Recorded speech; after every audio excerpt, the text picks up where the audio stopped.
Salam sejahtera kepada anda semua dan apa khabar pada anda pada hari ini? Okey, pertama sekali saya nak ucapkan terima kasih kerana sudi menonton video saya yang ringkas ini. Jadi dalam video kali ini saya akan menceritakan kepada anda satu topik yang agak menarik, iaitu strategi untuk buat duit secara konsisten pada setiap bulan dengan menggunakan aset internet sahaja. Untuk video kali ini saya akan menjadi coach anda. Okay. Jadi sebelum itu saya nak perkenalkan diri saya, siapa saya sebenarnya. Nama saya adalah Khairul Nizam bin Limon. Saya berasal daripada Batu Pahat, Johor. Dan saya merupakan seorang pelabur emas tegar sejak daripada tahun 2008 lagi. Dan sekarang ni saya dah selain daripada bekerja sepenuh masa sebagai seorang pensyarah, saya juga adalah seorang internet marketers. So jadi sebelum saya nak pergi lebih lanjut tentang video ni, saya nak terangkan okey. Sekejap ya, banyak setting salah sebenarnya. Okey. Jadi untuk topik kali ini iaitu strategi buat duit yang konsisten setiap bulan dengan aset internet. Jadi apakah tujuan utama anda menonton video ini? Pertama, anda akan belajar beberapa cara yang berkesan untuk mula membina aset internet anda sendiri yang akan menghasilkan income yang konsisten pada setiap bulan. Dan yang best ni lah, anda boleh buat semua dengan tanpa modal satu sen pun keluar. Menarik tak? Okay. Dan anda juga akan belajar untuk membina aset internet, yang mana dengan aset internet yang telah anda bina ni, anda boleh wariskannya pada generasi anda yang terusnya. So bermakna dalam kes ni anda sebenarnya sedang membina satu empire bisnes anda sendiri, yang mana daripada makin kecil makin besar dan seterusnya. Okay. Jadi so tak ada cerita pasal emas buat masa ni. Nanti bila anda dah berjaya bina dan maintain aset internet, kita akan kembali kepada pelabur emas. Okey, jadi pada siapa yang pernah mengenali saya sebelum ni, mungkin email-email saya sebelum ni banyak bercerita tentang pelabur emas, macam mana itu, apa itu emas, macam mana kita nak melabur emas, macam mana menguruskan stok emas. Jadi untuk kali ni saya tak akan cerita pasal emas langsung. Tutup cerita pasal emas. Hari ni kita cerita pasal satu lagi bentuk aset yang mungkin orang tak sedar benda ni, iaitu yang dinamakan sebagai aset internet.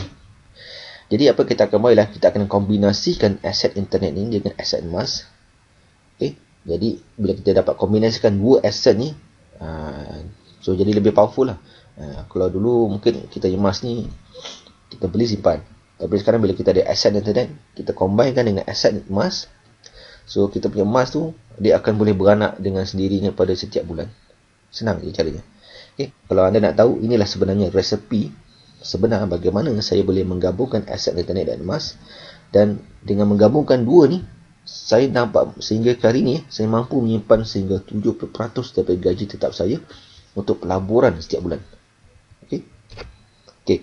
So jadi sebelum kita nak bergol lebih detail tentang apa dia, macam mana cara dia buat ni semua, kita refer dulu pada perkara paling asas dulu, iaitu apa dia aset. Apa dia aset sebenarnya? Aset sebenarnya adalah apa jua sistem ataupun alat yang membolehkan duit masuk ke dalam poket anda walaupun anda bekerja secara terus ataupun tidak di dalam pekerjaan anda. Contoh ginilah. Kalau katalah kita ada aset. Jadi selain daripada aset, kita juga adalah seorang yang masih lagi bekerja makan gaji di sebuah kilang. Katalah kita kerja kat kilang. Katalah walaupun kita kerja kat kilang, kita kerja shift daripada pukul 8 pagi sampai pukul 5 petang. So memang sibuk lah kerja. Memang dah nama kerja kilang, memang sibuk lah. Tak boleh nak buat apa. Memang kena ngadap mesin, kena ngadap orang dan sebagainya. Tapi walaupun anda sibuk bekerja, dalam diam-diam aset anda tu sedang memberikan anda wang kepada anda. Walaupun masa tu anda langsung tidak bekerja secara direct dengan aset tersebut. Itu yang dinamakan sebagai aset. Jadi contoh termudah yang paling senang adalah rumah. Rumah, kalau kita kata rumah tu rumah yang anda beli dan anda sewakan, so itu adalah dikira sebagai aset. Sebab apa? Duit hasil sewa yang anda dapat setiap bulan daripada penyewa, duit tu masuk ke dalam poket anda. Tapi kalau rumah yang anda beli tu, anda duduk satu keluarga, so dia dah bukan jadi aset lagi. Dia dah menjadi liability. Kenapa? Sebab pada masa tu kita terpaksa bayar setiap bulan duit ansuran installment rumah kepada pihak bank. So dia dah jadi liability dah. Jadi yang penting di sini bukan alat ataupun sistem. Bukan kita nak kata kalau kita kata rumah tu aset. Tak. Rumah tu belum tentu lagi dia boleh jadi aset, belum tentu lagi dia boleh jadi liability. Yang penting adalah bagaimana corak aliran wang anda pergi daripada sistem alat-alat tersebut yang akan menentukan sama ada dia aset ataupun liability. Okey. Oh, saya terlupa nak buka pada slide mode. Sekejap ya. Okey. Sekarang kita pergi lebih fokus pula. Tadi kita cerita tentang aset secara umumnya. Sekarang kita tengok apa dia yang dikatakan sebagai aset internet. Jadi aset internet ni adalah apa jualan ataupun sistem ataupun perisian yang ada di dalam dunia online yang akan menghasilkan wang masuk ke dalam poket anda. Jadi aset internet ni kalau saya cerita ke orang mungkin ramai tak tahu. Ataupun mungkin dia tahu tapi macam ialah tak tahulah saya cerita lah. Dan biasanya orang tak sedar akan kewujudannya sebab ia adalah satu benda yang memang anda tak nampak dengan mata kasar. Maknanya anda tak boleh pegang dia, tak boleh sentuh, tak boleh buat apa-apa lah. Tapi dia ada di dunia online. Okey, jadi contoh aset internet yang boleh betul-betul menjadi aset, contohnya adalah seperti website yang berautoriti. Maknanya website tu dia ranking dia tinggi lah dekat Google. Jadi bila ranking dia tinggi kat Google, jadi setiap hari ada je pelawat yang akan datang ke website tersebut. Jadi bila ada pelawat, bermakna macam-macam boleh dibuat dengan pelawat tersebut. Ada yang jadi kita punya list, ada yang membeli produk yang kita tawarkan di website dan sebagainya. So itu ada dikatakan sebagai website yang berautoriti. Okay, yang kedua mungkin adalah aset internet yang lain seperti produk digital, sama ada e-book, audio, video ataupun software yang boleh dijual. Ni kalau katalah anda ada buat produk digital sendiri, sama ada e-book ke, audio ke, video ke, ataupun anda memang dah buat satu apps. Macam sekarang kita ada apps, software dan sebagainya. Yang mana software itu anda boleh jual kepada orang ramai. So itu itu boleh kita kira sebagai aset sebenarnya. Sebab maknanya kita buat sekali produk tu, tapi produk tu boleh kita dapatkan income daripada dia berkali-kali. Ataupun satu lagi lah brand ataupun nama syarikat anda. Okey, jadi mungkin syarikat anda ni dah betul-betul kukuh, jadi anda dah brandingkan nama syarikat anda. So kalau anda boleh jual license untuk menggunakan syarikat anda tu, so jadi bila setiap kali orang membayar license kepada anda dapat duit. Okey, yang paling senang nak dibuat ialah email list. So email list pun sebenarnya aset sebenarnya, sebab okey, apa dia email list? Ia adalah email list sebenarnya adalah satu database, iaitu database maklumat prospek, rakan JV ataupun subscribers. Jadi email list yang kita kumpul sama ni, kalau kita tahu cara nak menggunakannya, dia boleh jadi kita punya aset. Okey, persoalannya, kenapa tak nak bina dan maintain aset lain seperti aset emas ke, aset hartanah ke, aset ESB ke dan sebagainya. Kenapa hari ni saya tak cerita pasal aset emas? Kenapa hari ni saya tak cerita pasal aset hartanah?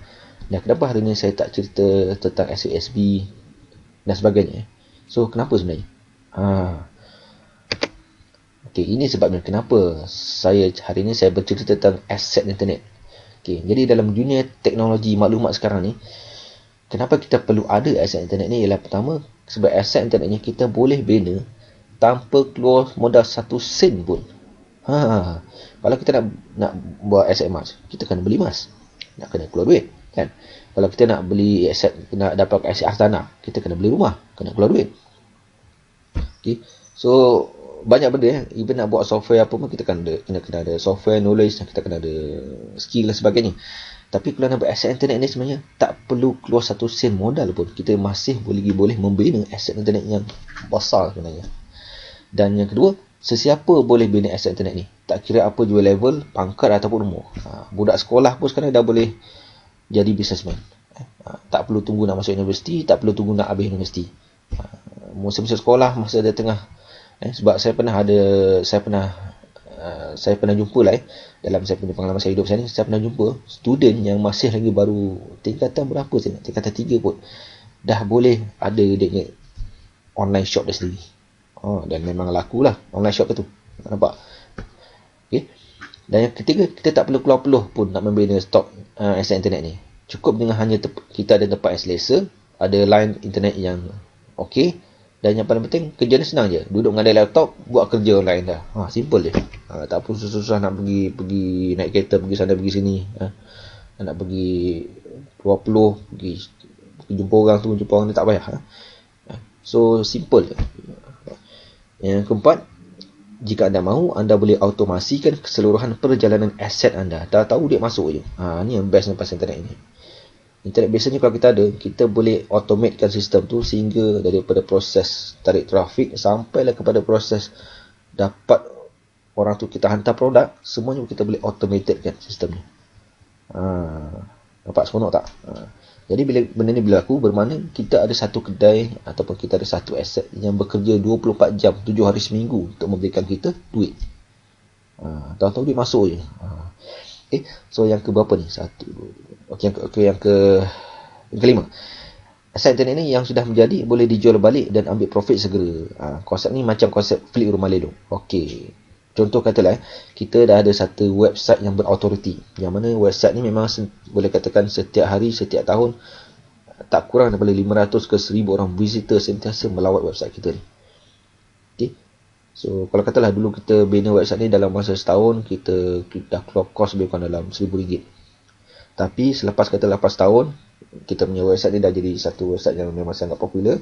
Okay, ramai orang masuk, melawat. Jadi kalau kita nak jual balik dekat Flippa ke dan sebagainya, kita boleh jual balik dengan harga yang berganda-ganda daripada modal kita.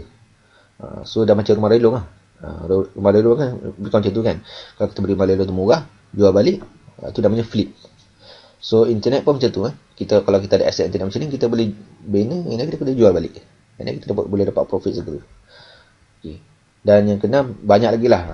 Saya pun nak cerita pun memang tak tercerita lah. Memang banyak lagi sebenarnya manfaat yang kita boleh dapat daripada membina aset internet ini. Sebenarnya cerita kalau kita dah buat, kita akan tahu apa manfaatnya. Okay. So itu saja untuk video pengenalan apa dia aset internet. InsyaAllah dalam video seterusnya nanti saya akan cerita banyak lagi tentang apa dia aset internet, macam cara nak manage dan seterusnya. Saya akan ajar macam mana saya akan bagi ada satu sistem bagaimana caranya kita boleh buat aset internet ni dengan konsisten setiap bulan. Lepas tu dah boleh dapat duit setiap bulan tanpa perlu keluar modal satu sen pun.